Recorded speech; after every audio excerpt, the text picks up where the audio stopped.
금융계에서 흔히 쓰는 용어 가운데 쏠림 현상 혹은 떼거리 행동이라는 용어가 있다고 합니다. 금융회사들은 이자라고 하는 유혹을 가지고 사람들을 모은다고 합니다.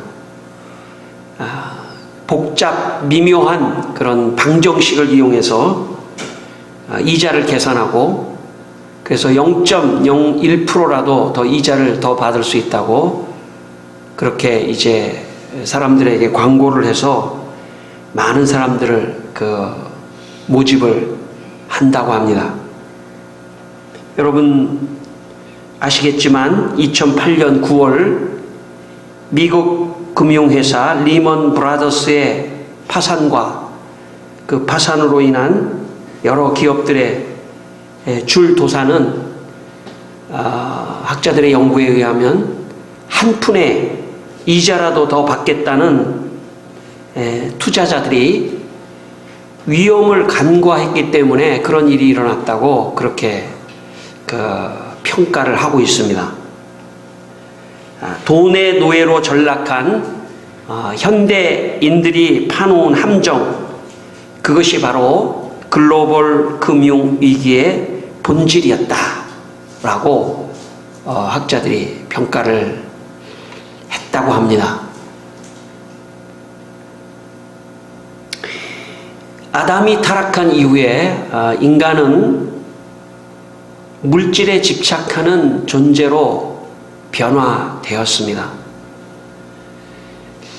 내가 물질에 집착하고 있다라고 생각한다면 그 사람은 지금 죄 가운데 있는 것입니다.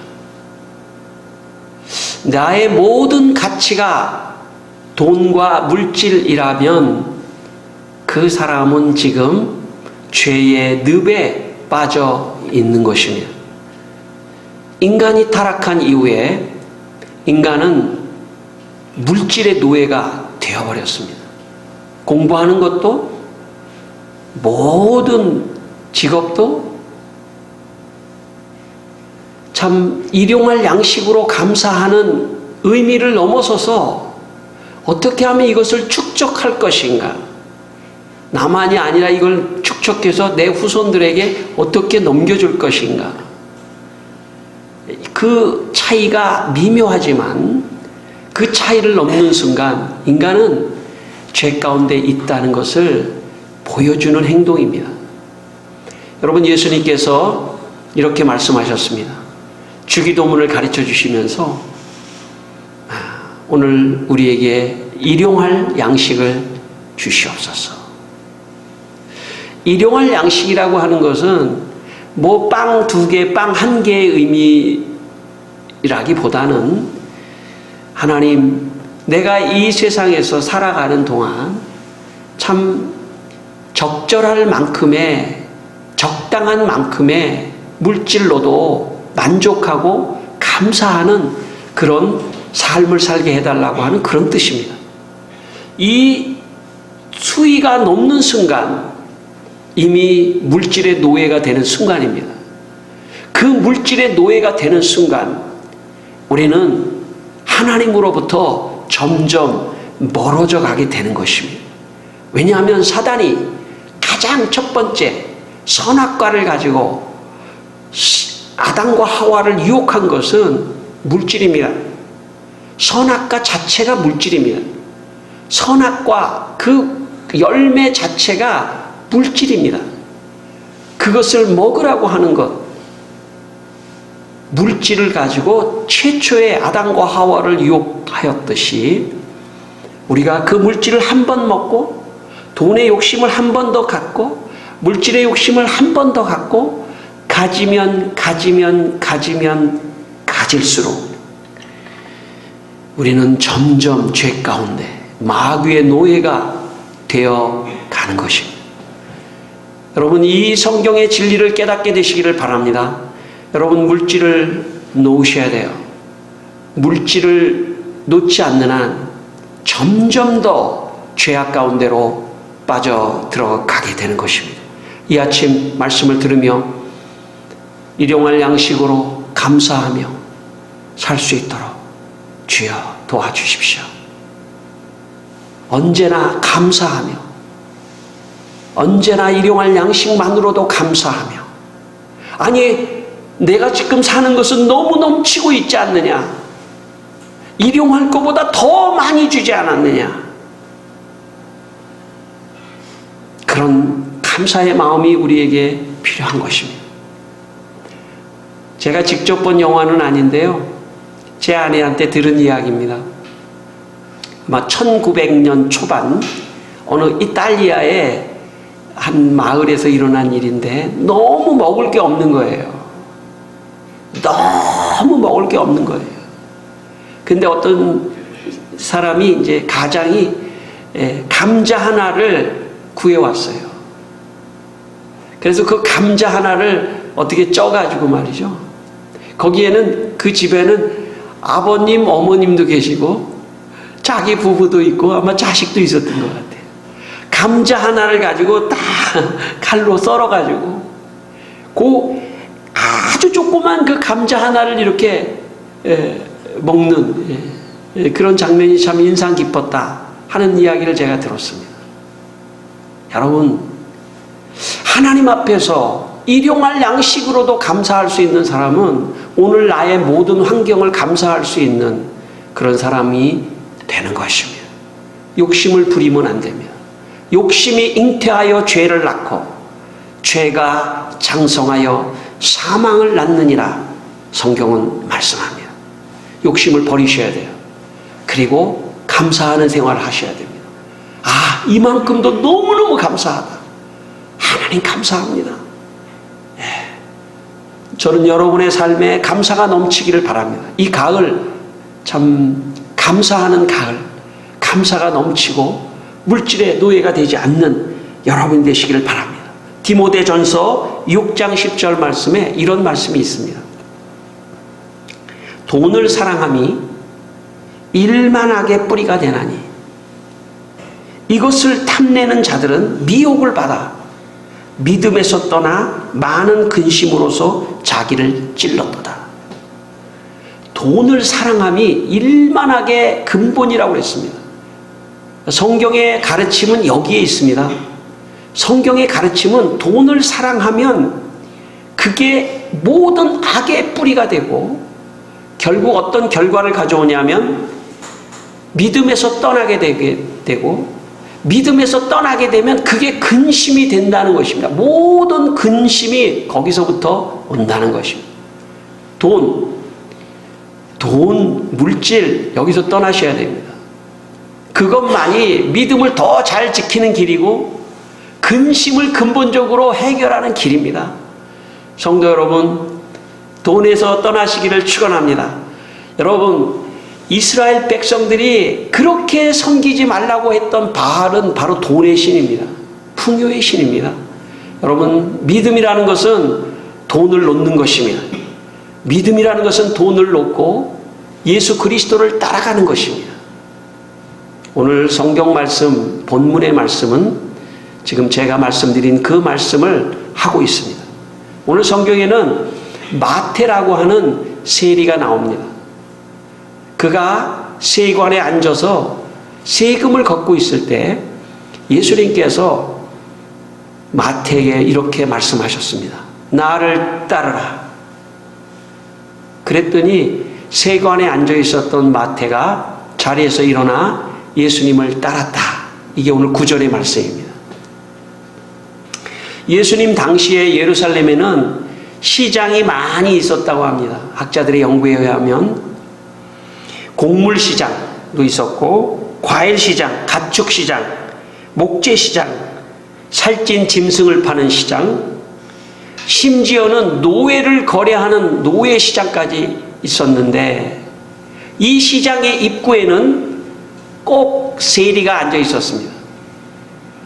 그래서 이 세리가 로마 정부의 지시를 받고 세리가 세금을 걷어서 일부는 상납을 하고 나머지는 자기가 갖게 돼 있었습니다.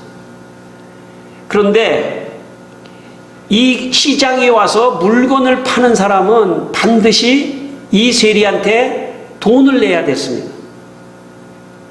그러니까 이 세리는 너무나 참 다른 사람 돈을 많이 좀 착취하는 그런 사람이었습니다.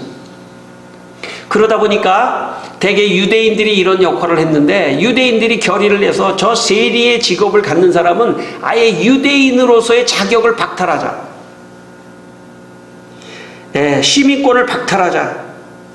그리고 저 직업은 속이는 직업이고 다른 사람 돈을 뺏는 직업이니까 아주 좋지 않은 직업으로 이렇게 했습니다. 그래서 자녀들에게, 야, 너는 저기 다른 건 하지 마. 다른 건 다 해도 되는데 세리는 하지 마. 라고 아이들에게 그렇게 가르쳤습니다. 자기 공동체에서, 어떤 속해 있는 공동체에서 제명을 시켰습니다. 세리가 되면. 그 다음에 공적으로 법률의 권리를 박탈하고 천대를 받았던 그런 세리가, 그런 사람들이 세리입니다. 자, 여러분, 그런데도 많은 사람이 세리라는 직업을 못해서 난리였습니다. 왜냐하면 모든 것 다 필요 없다는 거예요. 돈만 벌 수 있다면 다른 사람이 천대하든 공동체에서 속해서 제명을 시키든 무슨 법률적 시민권이 박탈되든 다 필요 없다는 것이며, 돈만 있다면, 돈만 벌 수 있다면 세리 내가 하겠습니다. 그게 세리입니다. 여러분, 오늘 우리의 삶도 이와 비슷하지 않습니까? 오직 돈, 공부한 거, 아이들이 중고등학교 다니고 모든 것이 어쩌면, 물론 그렇지 않은 사람도 있죠. 예수 믿는 사람 중에는 그렇지 않은 사람이 있으리라고 저는 믿습니다만은 온통 돈입니다. 온통 돈이에요. 온통 돈. 그게 어떤 직업이든 의미가 없습니다. 제가 한 30-40년 전에 고등학교 다닐 때는요, 전교 1등 하는 애들, 또 공부 잘하는 애들은 꼭 법대를 가려고 그랬어요. 변호사가 돼야 된다는 거죠. 왜입니까? 돈 벌려고 하는 겁니다.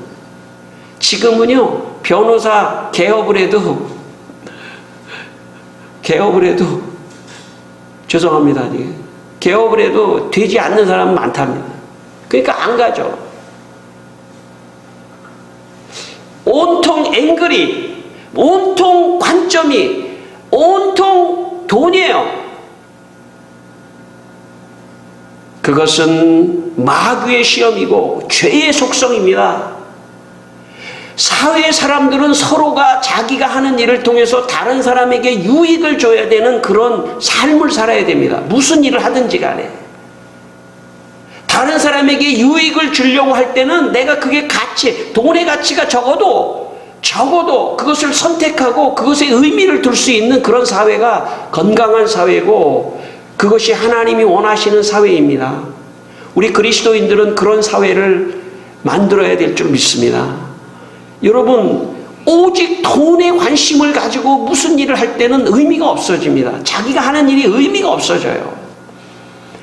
이것을 통해서 다른 사람에게 조금이라도 봉사한다, 섬긴다 하는 그런 마음이 있다면 돈이 좀 적어도 거기에 의미를 둘 수 있어야 합니다. 여러분의 삶에 의미를 두는 인생이 되시기를 바랍니다. 돈 없으면 없은 대로 쓸 수 있습니다. 어쩌면 우리의 부모의 세대, 저의 부모의 세대, 저의 할머니, 할아버지 세대에는 편지봉투에다가 쌀 편지봉투에다가 하나를 가지고 하루를 사는 그것이 일상이었습니다. 혹시 여러분 집에 쌀 부족한 분 계셔요? 요즘에? 그 정도도 감사할 수 있는, 그런 정도로 자기를 낮추고 감사할 수 있는 사람이라면 근심이 없어요. 사실. 욕심 때문에 그렇습니다. 욕심을 내려놓으셔야 돼요. 오늘 마태를 향하여 예수님이 그 자리에서 일어나라, 나를 따르라 이렇게 말씀하신 것은 이제 너 더 이상 돈을 따라가면 안 돼. 네 인생에 돈을 따라가서는 멸망으로 가는 길이야. 나를 따르라. 하나님의 나라, 하늘나라, 천국, 하나님의 나라의 의미를 두고 너의 나머지 인생을 살아가야 되지 않겠느냐라고 지금 마태에게 도전하시는 것입니다. 오늘 우리에게 도전하는 말씀이라고 저는 믿습니다. 여러분, 돈을 따라가시면 멸망입니다. 언제나 근심이고 언제나 원망이고 언제나 만족하지 못합니다. 주님을 따르셔야 돼요. 그래야지 작은 거에도 감사하고 영원한 천국을 바라보며 오늘 내가 이 세상에 여행하며 지나간다고 생각하면서 마음에 여유가 있고 기쁨이 있고 감사가 있는 것입니다. 여러분에게 이 아침에 이런 축복이 있기를 축원합니다. 예수를 따르셔야 합니다. 제가 아는 장로님이 저를 초청해서 이스라엘 성지순례를 한 적이 있습니다. 그 장로님의 교회를 다니시는 분인데, 교회 다니시는 분이죠, 장로님이.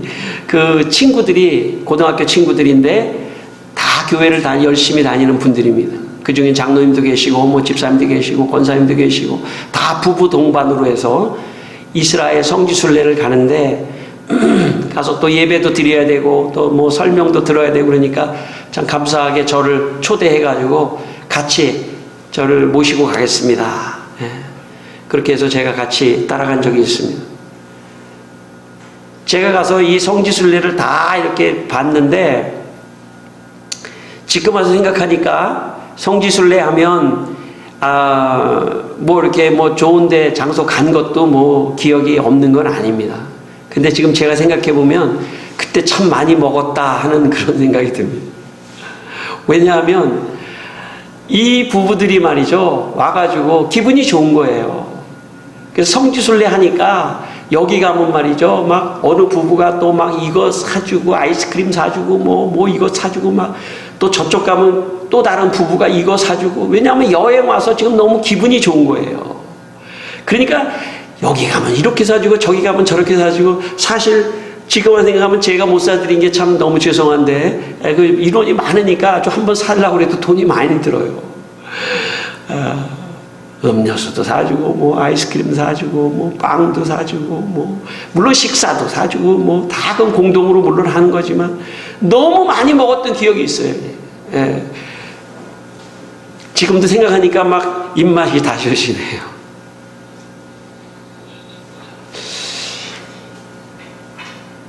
여러분, 왜냐하면 여행 중이기 때문입니다. 왜냐하면 여행 중이었기 때문에. 여행을 하는, 지금 여행을 하고 있기 때문에, 이 성지순례라고 하는 이 여행하고 집으로 이제 돌아가야 되기 때문에 여행하는 동안에는 너그러웠던 것이죠. 여러분, 인생은 여행입니다. 여러분, 잠시 잠깐 주님의 나라, 하나님의 나라에 들어가기까지 인생은 여행하는 거예요. 여기서 영원히 살 수 있는 데가 아닙니다. 여긴 여행하는 곳이에요. 지금 우리는 여행 중에 있습니다. 몇 년 하셨습니까? 5년, 7년, 6년, 8년, 20년, 30년? 몇 년 하셨어요? 50년? 60년? 몇 년 하셨습니까? 우린 여행 중이에요. 너그러우셔야 돼요. 돈을 너무 집착하면 안 돼요. 다른 사람을 사주고 베풀고 가셔야 돼요. 왜냐하면 여행의 끝이 있어요. 내 여행의 끝이 있습니다. 이곳에 영원히 사는 곳이 아닙니다. 내 이 땅에서 영원히 천년 만년 사는 곳이 아닙니다. 지금 우리는 여행 중에 있어요. 그래서 우리는 이 여행에서 참 좋은 사람으로 남으셔야 돼요. 참 좋은 사람이었다. 우리 그런 사람이 되십시다. 마지막 여행의 종착점이 있습니다. 거기는 천국이에요. 그 문이 열렸을 때, 아, 수고했어. 그리고 너 여행 중에 네가 많이 베풀고 많이 참 잘했어 하면서 하나님이 상을 주실 거를 생각하십시다. 우리는 지금 여행 중입니다. 오늘 10절 말씀에 보시면 마태가 세관 자리에서 일어나 자기 집으로 예수님을 초대했습니다. 여러분, 이게 마태의 이제 삶의 변화가 일어난 겁니다. 세관에서 일어났습니다. 여러분, 세관에서 일어나면 어떻게 될까요? 다음 사람 대기 기다렸다 일어났었겠어요? 세관의 세리의 직업을 그만뒀다는 뜻입니다. 다른 이제 돈의 가치가 아니라 의미, 하나님의 나라를 위하여 의미 있는 삶을 살겠다, 이렇게 생각한 것입니다. 그래서 자기 집에 사람들을, 예수님을 초대했는데, 우리 10절 말씀에 보면 예수님만이 아니라 마태의 집에 앉아 음식을 잡수실 때 많은 세리와 이렇게 되어 있습니다. 아마 마태가 말이죠, 다른 세리들에게도 이렇게 말했을 것 같아요. 야, 세리 그만두자. 야, 그런 사람 이제 접자. 돈을 생각하는 그런 삶을 이제 접자. 그리고 아마 전도했을 것 같아요. 우리 집에 와. 예수님 말씀 들어. 그리고 예수님 말씀 따라서 살자. 우리의 인생을 좀 다르게 살자. 바꿔서 살자. 아마 그래서 세리를 전도했던 것 같습니다. 뿐만 아니라 거기에 죄인들이 와서 이렇게 되어 있습니다. 여기 지금 죄인들이라고 하는 것은 가로 열고 제가 말씀드리겠습니다. 그때 누구를 죄인이라고 생각했냐면 당시의 도둑 죄인이었습니다. 강도, 사기꾼, 살인범, 이방인, 창녀, 가늠한 사람, 이 사람을 죄인이라고 했습니다. 그러니까 아마 세리가 변화됐다는 걸 어떻게 아냐면 이런 사람들을 다 자기 집에 불러 모았다는 것을 의미합니다. 인생의 관점이 달라졌습니다. 여러분, 세리는 돈만 생각했던 사람이었기 때문에 이런 하찮은, 이런 연약한, 이런 사람들 관심도 없는 사람입니다. 오직 그의 관심은 돈이었기 때문에 그의 마음속에 긍휼한 마음, 저 사람들을 보는 어떤 시각이 없었던 것입니다. 그렇습니다, 여러분. 돈만 생각하는 사람은 가난한 자, 연약한 자, 불쌍한 사람 눈에 보이지 않습니다. 이 세상에 살면서 돈만 보는 사람은 약자들에 대해서 눈이 열리지 않는 것입니다. 여러분, 예수님을 따른다는 것은 무엇입니까? 여러분, 예수님을 따른다는 것은 눈이 변하는 것입니다. 시야가 변하는 것입니다. 생각이 변하는 것입니다. 가난하고 연약하고 죄인과 이런 사람들을 귀하게 생각하고 그들에게 긍휼을 베푸는 사람으로 눈이 변한다는 것입니다. 저는 우리 모두가 다 이렇게 변화되는 사람들이 되시기를 바랍니다. 돈을 따라가는 사람은요, 절대로 변화될 수 없어요. 돈을 따라가는 사람은요, 더 악해지고 더 사람을 분리하고 돈과 관계가 될 때만 사람을 만나고 온통 돈이에요, 관심은. 여러분, 사회는 그런 곳이에요. 사회는 그런 곳입니다. 그러나 사회에서 마태와 같이 변화된 삶을 사셔야 됩니다. 아, 저 사람은 돈에 집착하는 사람이 아닌데 왜 그럴까? 어떤 가치관이, 어떤 생각이 저렇게 있을까? 여러분, 그런 분들이 사회에 나가서 되시기를 바랍니다. 저 사람 바보 아니야? 어리석은 거 아니야? 아닙니다. 그 사람이 제일 지혜로운 사람입니다. 예수 그리스도의 가르침의 방법으로 사는 사람만이 가장 지혜로운 사람이고 가장 인생을 잘 사는 사람이고 마지막 천국에 들어갈 사람입니다. 오늘 여러분에게 그런 은혜가 있기를 바라고, 그런 긍휼의 마음, 주님을 따르는 그런 마음, 긍휼의 마음이 여러분의 마음에 심어지시는 귀한 시간 되기를 축원합니다. 20세기 미국 기독교 윤리학을 대표하는 라이놀드 리버라고 하는 유명한 학자가 도덕적 인간과 비도덕적 사회라고 하는 유명한 책을 썼습니다. 그 책에 이런 규절이 있습니다. 모든 도덕가들은 인간의 집단 행동의 야수적 성격과 모든 집단적 관계들에서 이기심과 집단적 이기주의의 힘에 대한 이해를 하지 못하는 것이다. 그들은 집단의 이기주의가 얼마나 완강하게 저항하는지를 제대로 인식하지 못하고 있다. 물론 여기에는 복잡한 철학적인 이야기가 있지만 한마디로 말한다면 이런 겁니다.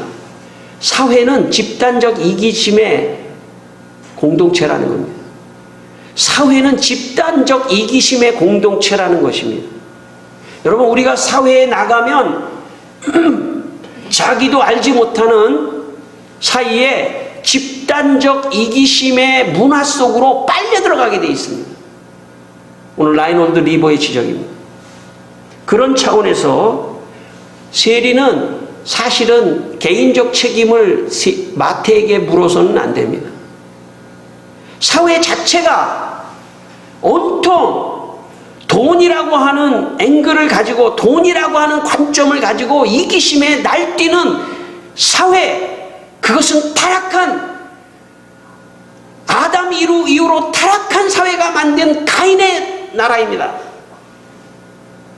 세상은 그 이기심 속에서 온통 그 이기심에 물들어 있는 곳이 세상입니다.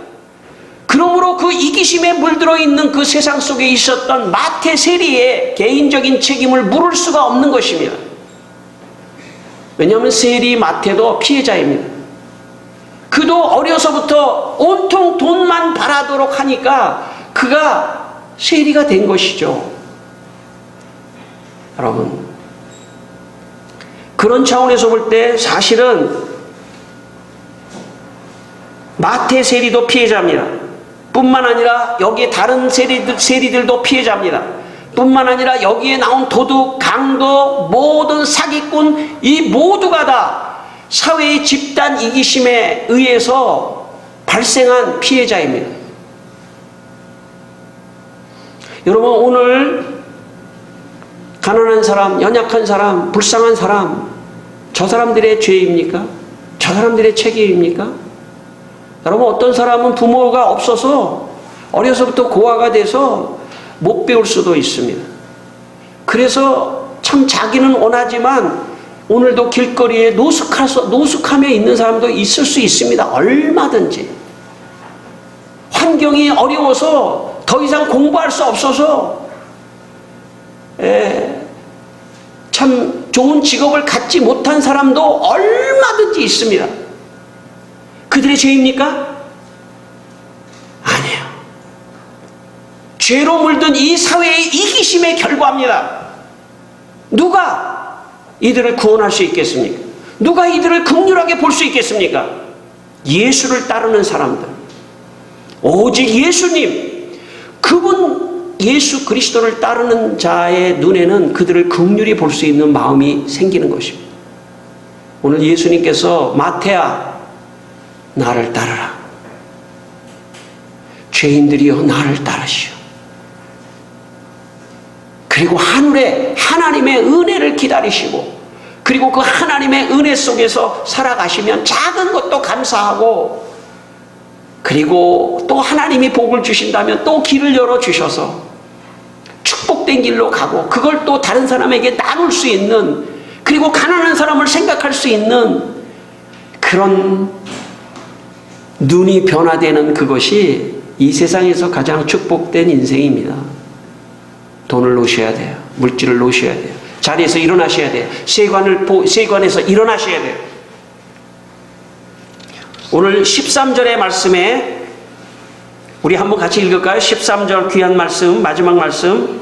너희는 가서 내가 긍휼을 원하고 제사를 원하지 아니하노라 하신 뜻이 무엇인지 배우라. 나는 의인을 부르러 온 것이 아니요 죄인을 부르러 왔노라 하시니라. 아멘. 예수님은 긍휼을 원하신다고 말씀하셨습니다. 이 사회를 누가 구원할 수 있을까요? 정치가 아니에요. 역시 집단적 이기심에, 라이놀드 니버의 말에 의하면 집단적 이기심에 빠졌다는 것에 더 배후에는 인간이 죄인이기 때문이에요. 그거 가지고 대안이 될 수 없습니다. 오직 예수 그리스도를 따르는 것만이 이 사회를 구원하는 대안입니다. 유일한 길입니다. 가난하고 연약한 사람들을 같이 붙잡아주고 돈이라고 하는 노예로부터 해방시켜 줄 수 있는 영적인 힘, 그것은 예수님을 따를 때만이 얻을 수 있는 축복인 것입니다. 이것이 여러분에게 있기를 축원합니다. 13절 마지막에 보시면 나는 의인을 부르러 온 것이 아니라 죄인을 부르러 왔노라 라고 주님이 말씀하셨습니다. 내가 의인이라고 생각하는 사람에게는 주님의 음성이 들리지 않습니다. 주님이 나를 따르라 라고 말을 하셔도 들리지가 않습니다. 나는 죄인입니다. 맞습니다. 나는 죄인입니다. 라고 자기를 인정하는 사람만이 예수님을 따를 수가 있습니다. 여러분 죄인입니다.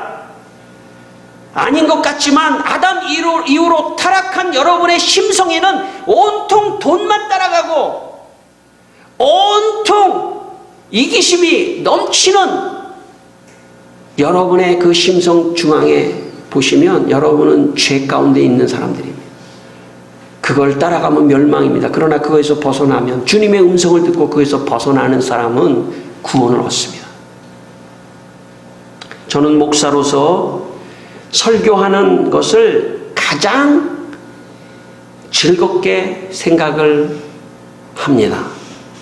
그러나 동시에 가장 어렵게 생각이 듭니다. 왜냐하면 설교는 강의가 아니기 때문입니다. 설교는 강의가 아니에요.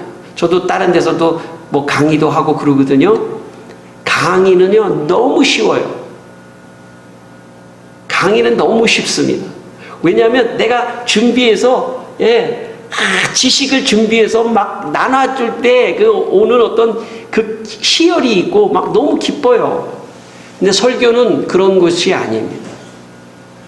설교는요 정말 진통이 있습니다.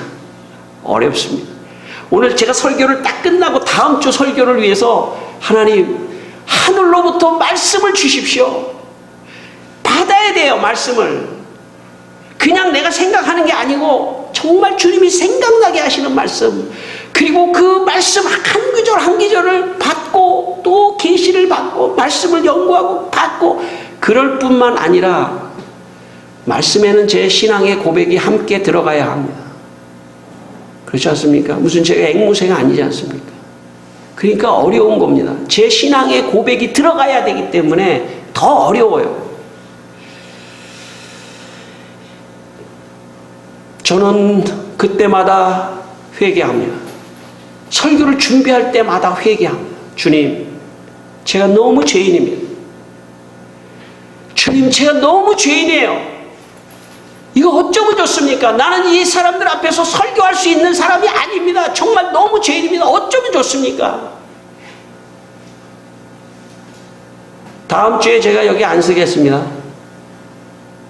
그러면 어떻게 되겠어요? 여러분, 그래도 제가 여기서 예배를 인도하고 설교해야 되잖아요. 그러니까 할 수 없이 저는 엄청난 죄인입니다 하고 해도 아이고 정말 설교할 자격이 하나도 없습니다 하고 11시가 되면 저기서 또 거울을 보고 머리를 만지고 또 여기 올라오지 않습니까?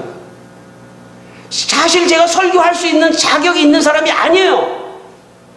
누구에게 제가 개인적으로 설교하는 사람이 아닙니다. 하나님이 세우셨기 때문에, 말씀을 증거하기 때문에 제가 죄인이지만